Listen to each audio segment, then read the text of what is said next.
culture and our way of doing business our way. And it's been a year, and it's been over a year, and I have to say they've remained true to their word.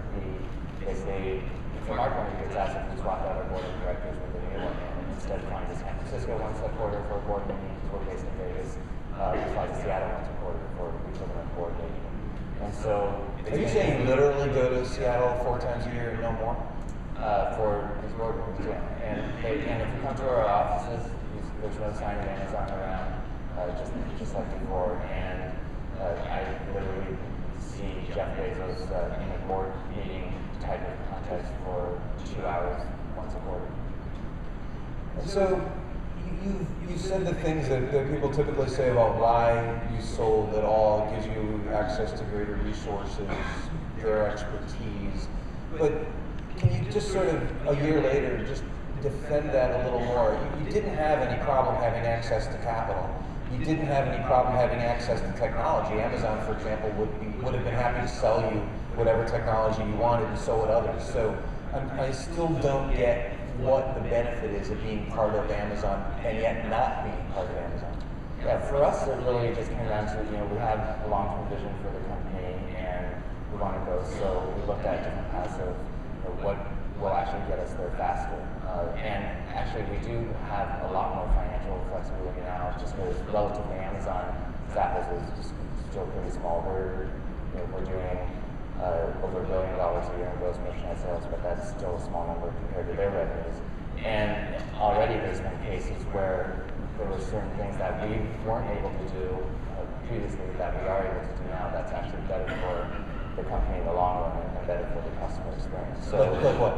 So for example, back prior to Amazon, when customers returned shoes, just because of how the whole cash flow situation worked, it took us something like up to 10 days to refund their credit card, and that's ideally, we would love to have cut that time shorter. But just for cash flow reasons, it didn't work out from a financial perspective. And so under Amazon, we actually went up to them during one of these equivalent of a board meetings, and we told them we actually would like to cut that down to, I forget the exact number, I think we round up at 5 days or something. And it's going to be a big hit cash flow wise from Zappos' perspective, but we think it's the right thing to do for the customer and the company in the long term. And I actually went in and the other people from Zappos went into this meeting expecting we'd have to sell this and justify it, and kind of the response from the meeting was, oh yeah, obviously that's what you should do. And then next topic, we were bracing ourselves to have to defend it. And so I think part of the difference is Amazon, like Zappos, they're very long-term thinkers. They're thinking about what's best for the company 10 years from now, 20 years from now. And that's just a slightly different time horizon than, say, a VC investor that has other obligations. It's interesting. I think Dell used to brag at how long they held on to their customers' money as being very appealing to investors. You're bragging about what a short period of time you hold on to your customers' money. Excellent. So, no, not for me. So, Susan, it has been widely reported that Guild did about $170 million of revenue in 2009, and a couple months ago it was widely reported the figure $400 to $500 million in 2010. Are you still on track to do that? Yeah. So why don't you grab the mantle of the title of the session and explain some of the things that you're doing to manage what is very real hypergrowth. Yeah. Well, so it takes every possible form. We have to hire really quickly. We are always trying to find more engineers. We have a complex business because our traffic comes in a massive wave at noon. So watching what happens at 11:59 when everybody knows the sales are about to begin. At noon we start serving thousands of pages a second, and that's very complicated business. So scaling our technology, finding email providers who can deliver millions of emails within a 15-minute time frame, because We have unhappy members if their email reminder arrives after the sales begin. All of those things are complex. There are all the obvious pieces of you know, the same issues every hypergrowth company goes through, or just staying ahead of your customer demand. Layered on top of that are these very specific, unique issues we deal with because of the nature of our business model. Listening to you describe it, it sounds like you have this, it's a very inefficient process. It's almost like an electric utility that has to be prepared to deliver to people on the hottest day of the year so that they can keep their homes air conditioned, right? Right.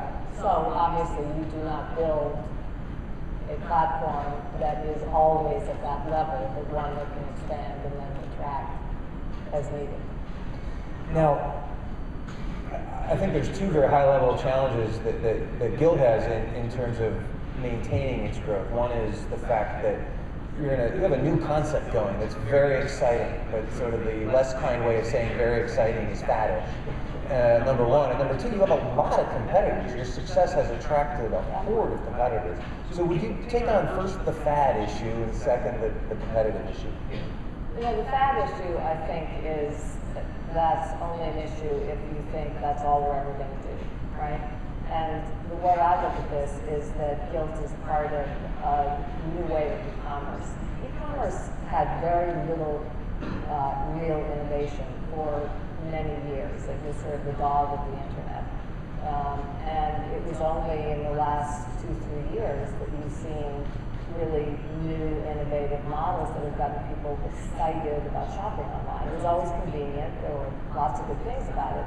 But I'm still incredibly surprised that there's not more innovation in the way sales are presented online. You can look at 100 e-commerce websites, and 95 of them are going to look pretty much the same. So I think there's a huge amount that can be done going forward, and we just keep playing with what the next piece of this is. And I think there's a big runway out there. Right, who knew 10 years ago, why weren't we doing flash sales, in other words, right? There's that, but you know, it's also about new sales every day, which get people to come back on a regular basis. Most e-commerce is all about perpetual inventory. They change the store out every spring, every fall, but you know, we change the store out every single day. It's a well-edited assortment, so it's quick. You know, you can come in, you can scan it, you can take your 10-minute break from work, and you can buy something, and then you can go back. It's visual shopping. It's not about filtering and searching. It's about visual shopping, where you go in and your eye lights on something, and you get excited and you go. And it's also competitive, which is a gaming element to it, and that makes it fun. So take on the competitive issue from the business perspective. There's really two issues here, isn't there? There's competition in the sense that customers have other sites where they can do similar kinds of shopping as they're doing at Guild, but also your suppliers can play you off against one another. Right, and I'm also actually talking about a very different form of competition. Yeah, I understand. Okay. Yeah. You're saying that the customers enjoy buying on Guild because it has game-like qualities to it. I get that. Yeah. I win when I get my right. Yeah. Precisely. But that's always going to be the case. You know, if a business model works, you're going to have competition. There's just no two ways about it. If we didn't have competition, it would be odd. We try to really just look at our business and our customer and how do we serve them in more areas of their lives. So we started with women's apparel and accessories. That was working like gangbusters. We opened the men's store. We've got home now. We've got kids and baby. A year ago, we launched jetsetter.com, which is really vacations, and it's doing incredibly well. And most recently launched high-end local services and experiences, events, many of which we actually create for our members.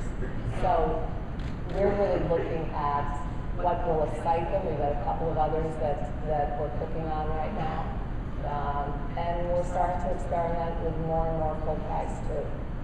So you're sort of, it sounds like you're saying that for Guild, the core shopping site, the core flash sale activity is to Guild what books are to Amazon. Could very well be.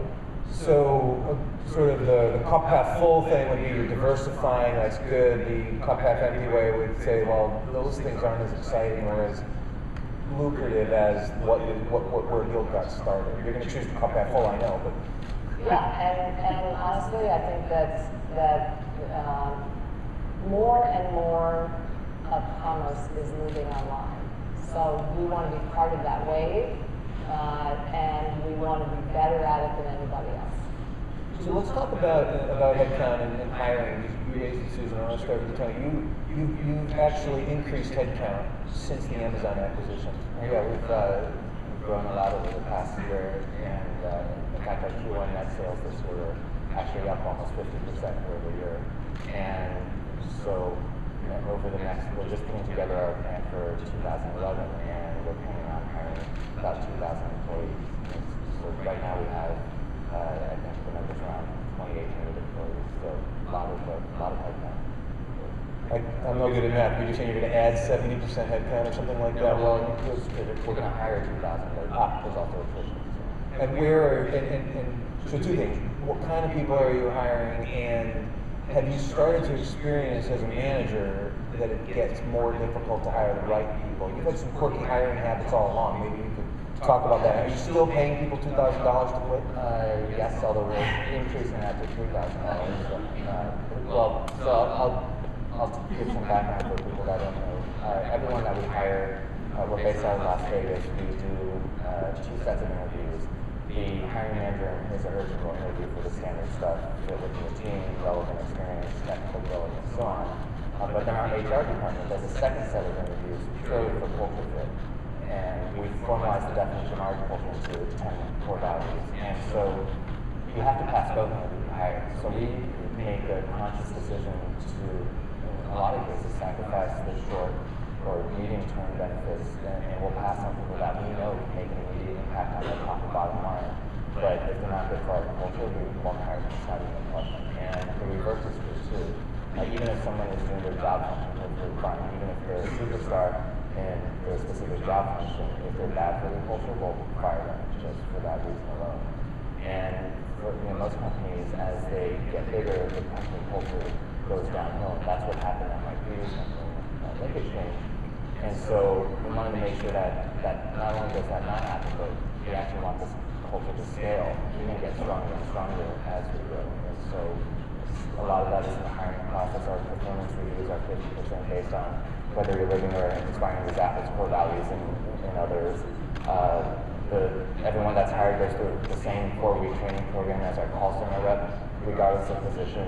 And that's where, at the end of the first week, we offer everyone in the class $2,000 to quit and leave the company, and then we increase that to $3,000. Because we don't want employees that are there just for a paycheck. We want employees that really believe in the long-term vision of the company and really feel like this is the right company culture for them, that our corporate core values match their own personal values.